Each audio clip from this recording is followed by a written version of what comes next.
अस्सलाम वालेकुम दोस्तों, मैं आपका दोस्त फ़हीम सन्यासी जी। दोस्तों, आज शाह साहब आए हुए हैं। आप सबको पता ही है कि इधर चनियोट के इलाका शेखन में आए हुए हैं और एक नुस्खा था रूह तूतिया को जारी करने का।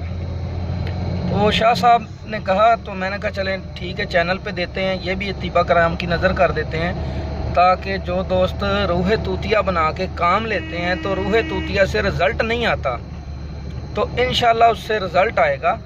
उसकी जो ताकत है, पावर है, वो उसकी 1000 गुना बढ़ जाएगी। तो करना ऐसे है कि रूह तूतिया सब दोस्तों को पता है कि कैसे बनता है। आधा किलो बरादा जस्त ले लें और 3 पाव नीला तोता ले लें। नीले को पीस के बुरादे के अंदर मिक्स कर दें, किसी प्लास्टिक के टब के अंदर डाल के। तो 7 बोतलें अर्क गुलाब 6 आदशा 3 आदशा ऊपर डाल दें और इसको रोज़ हिलाएं।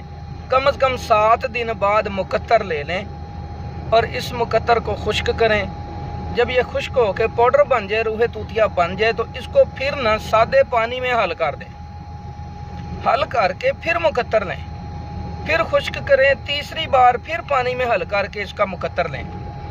तो 3 बार जो है ना जी, इसका आपने पानी में हल करके मुकत्तर लेना है। अब इस रूह तूतिया में से 5 तोला रूह तूतिया आपने लेना है। उसके अंदर 5 तोला कच्चा पारा जो है वो खरल कर देना है, तो मुसफ़ा पारा खरल कर देना है। और इसके 2 प्यालियों के अंदर रेत जंतर जोहर लेने हैं पारे के।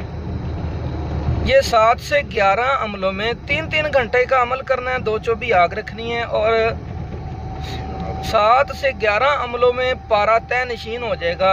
रूह तूतिया के अंदर ही साथ ही कुश्ता हो जाएगा, शामिल हो जाएगा।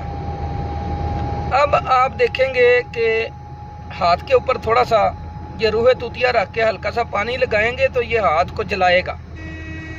तो ये बाकरंट हो गया। अब ये रूह तूतिया बाकरंट हो गया है। तो अब ये अमराज खबीसा पे, कैंसर में, चस्ट की रसोलियाँ, रहम की जो रसोलियाँ गिल्टियाँ होती हैं, चस्ट में गिल्टियाँ होती हैं, उनके ऊपर ये बेहतरीन किस्म का काम करेगा। तो 1 से ज़्यादा अगर बड़ी हैं तो 1 से 2 चावल खुराक दें। अगर शुरुआती हैं, छोटी हैं, तो उसमें आधा चावल दे दें।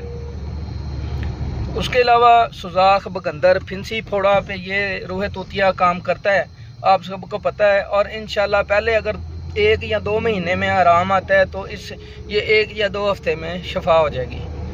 तो ये था जी रूह तूतिया को जारी करने का तरीका, जो इत्तिबा कराम की नज़र किया है। दुआ में याद रखिए। अस्सलाम वालेकुम।